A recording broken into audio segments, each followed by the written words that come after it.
Ito klaseng pinya na to, kakaiba. Oh, yun o. Oh, puso. Ito po.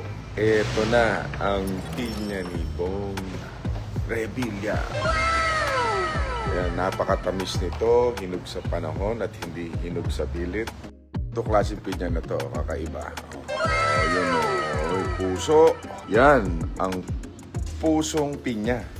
Di ba? Buti pa ang pinya may puso. Kaya pag kumain ka nito, lalo kang iibig. Pag kinain ko to, lalo kong mapapaibig ng aking Ate Lani. Nice. Tignan nyo kung gaano siya kadilaw at kung gaano kakatas, kasabaw.